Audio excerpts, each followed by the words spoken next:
ത്രിയേക ദൈവത്തിൻ്റെ അതിപരിശുദ്ധ നാമം വാഴ്ത്തപ്പെടുമാറാകട്ടെ.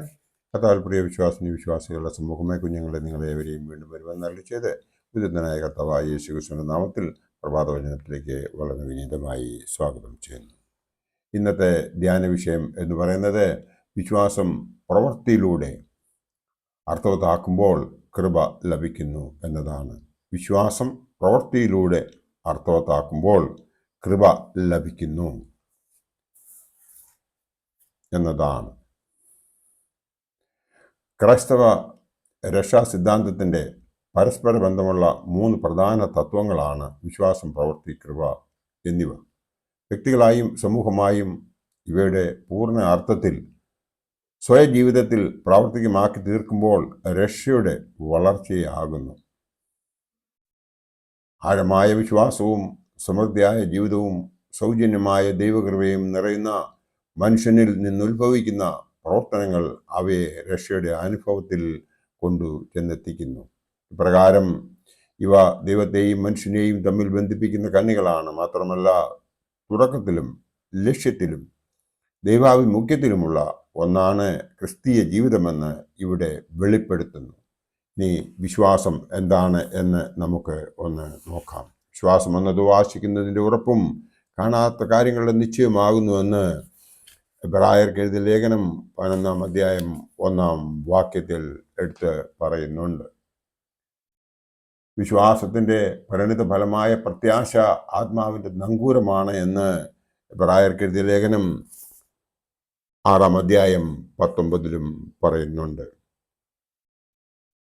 പാരമ്പര്യ വിശ്വാസം എന്ന് പറയുന്നത് പരിശുദ്ധാത്മാവ് സഭയിൽ പ്രവർത്തിച്ച് സഭയുടെ പിതാക്കന്മാർ മുഖാന്തരം വെളിപ്പെടുത്തി തന്നിട്ടുള്ള ലിഖിതവും അലിഖിതവുമായ നമുക്ക് കൈമാറി കിട്ടിയിട്ടുള്ള സത്യങ്ങളാണ് പാരമ്പര്യ വിശ്വാസം എന്നതുകൊണ്ട് ഉദ്ദേശിക്കുന്നത്.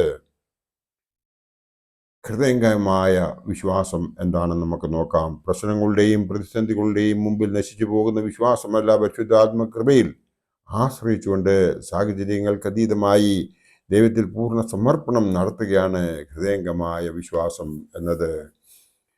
നമുക്ക് ആ ഹൃദയംഗമായ വിശ്വാസം നമ്മുടെ ജീവിതത്തിലുണ്ടോ എന്ന് ഒന്ന് പരിശോധിക്കേണ്ടിയിരിക്കുന്നു.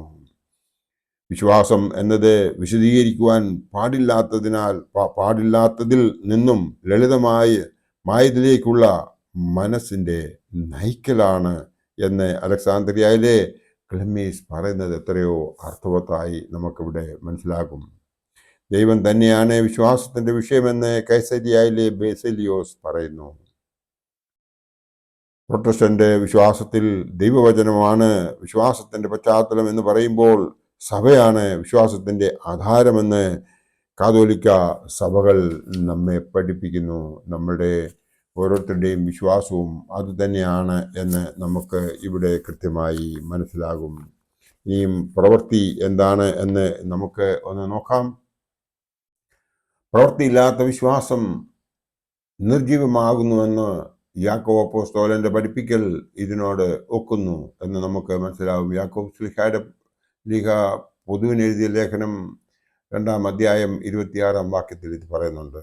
ഏത് നന്മ പ്രവൃത്തിയും വിശ്വാസമാക്കുന്ന ജീവനില്ല എങ്കിൽ ശോഷിച്ച കാലുകൾക്ക് തുല്യമാണെന്ന് മാബൂഗിലെ വിശുദ്ധ ബീലക്സിനോസും പറയുന്നു. നാം ഇതൊക്കെയും മനസ്സിലാക്കി കഴിയുമ്പോൾ നമുക്ക് നാം ചെയ്യേണ്ടത് എന്തെന്ന് ചോദിച്ചു കഴിഞ്ഞാൽ, നമ്മുടെ കർത്താവായ യേശു ക്രിസ്തുവിൽ പൂർണ്ണമായി വിശ്വസിക്കുകയും അവൻ കാണിച്ചു തന്നതായ പാതയിലൂടെ നാം ജീവിക്കുകയും ചെയ്യുന്നുവെങ്കിൽ മാത്രമേ നമുക്ക് ഇതൊക്കെയും യഥാർത്ഥത്തിൽ ഈ ലോകത്തിൽ ലഭിച്ചിട്ടുള്ളതായ ആ അനുഗ്രഹങ്ങൾ പ്രാപിക്കുവാൻ സാധിക്കുകയുള്ളൂ എന്നുള്ളത് നമുക്കിതിൽ നിന്നും മനസ്സിലാക്കുവാൻ സാധിക്കും. നമുക്കുള്ള വിശ്വാസമനുസരിച്ച് പ്രവൃത്തി ഇല്ല എങ്കിൽ നമുക്ക് കൃപ ലഭിക്കുകയില്ല എന്നുള്ളത് ആ സത്യം നാം കൃത്യമായും മനസ്സിലാക്കുന്നുവെങ്കിൽ കൃപ എന്താണ് എന്ന് നാം കൃത്യമായി മനസ്സിലാക്കി അതിന് പ്രകാരം ജീവിക്കുന്നുവെങ്കിൽ നമുക്ക് മനസ്സിലാകുന്നത് നമ്മുടെ വിശ്വാസമനുസരിച്ച് നമ്മുടെ പ്രവൃത്തിയും കൊണ്ടുവന്നുവെങ്കിൽ മാത്രമേ അത് ലഭിക്കുകയുള്ളൂ എന്നുള്ളതാണ്. ദൈവം മനുഷ്യനോട് കാണിക്കുന്ന നിരുപാധികമായ പ്രീതിയാണ് കൃപ. ആയതിനാലാണ് നമുക്ക് ഓരോരുത്തർക്കും ദൈനംദിന ജീവിതത്തിൽ സന്തോഷമായി ഈ ലോകത്തിൽ കഴിയുവാൻ സാധിക്കുന്നത്. ഈ ലോകത്തിൽ നമ്മൾ വെറും ഒരു സാധാരണ ജീവിതം ജീവിക്കുന്ന ഒരു വ്യക്തിയാണ്. കാരണം ഈ ലോകം നമ്മുടേതല്ല, നമ്മൾ ഇവിടെ അതിഥികളാണ് എന്നുള്ളതിന് യാതൊരു സംശയവുമില്ല. ദൈവം എപ്പോൾ വിളിച്ചാലും നമ്മൾ അവൻ്റെ സന്നിധിയിലേക്ക് ചെല്ലേണ്ടതുണ്ട്. അപ്പോൾ നമ്മുടെ പ്രവൃത്തിയും നമ്മുടെ വിശ്വാസവും ഒന്ന് കോയിൻസൈഡ് ആകുന്നുവെങ്കിൽ നമുക്ക് ഈ ലോകത്തിൽ തന്നെ അനേകം കൃപകൾ ലഭിക്കും എന്നുള്ളതിന് യാതൊരു സംശയവുമില്ല.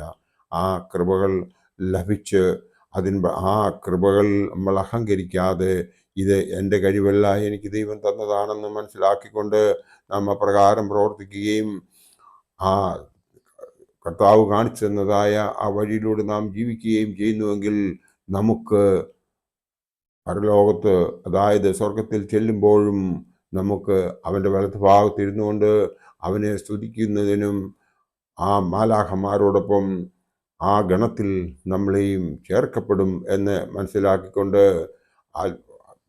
വിശ്വാസത്തിന് അനുസരിച്ച്, നമ്മുടെ വിശ്വാസം അനുസരിച്ച് നമ്മുടെ പ്രവൃത്തിയും ഒന്നാക്കിക്കൊണ്ട് ഈ ലോകത്തിൽ കൃപകളെ സ്വീകരിച്ചുകൊണ്ട് അവനിൽ നമ്മെ തന്നെ സമർപ്പിച്ചുകൊണ്ട് നാം ജീവിക്കുന്നുവെങ്കിൽ ദൈവം നമ്മളെ എല്ലാവരെയും അനുഗ്രഹിക്കുമെന്ന് മാത്രമേ ഈ അവസരത്തിൽ ഓർപ്പിച്ചുകൊണ്ട് ഇന്നുവരെ നമുക്ക് ഒരു വിശ്വാസത്തോടു കൂടിയുള്ള ജീവിതവും പ്രവൃത്തിയും നടത്തുവാൻ സാധിച്ചില്ല എങ്കിൽ അത് നമ്മൾ ഇന്നു മുതലെങ്കിലും ഒരു മാറ്റം വരുത്തിക്കൊണ്ട് നമ്മൾ അങ്ങനെ ജീവിക്കണമെന്ന് മാത്രം ഈ അവസരത്തിൽ ഓർപ്പിച്ചുകൊണ്ട് എൻ്റെ വാക്കുകൾ ഇവിടെ ഉപസംഹരിക്കട്ടെ.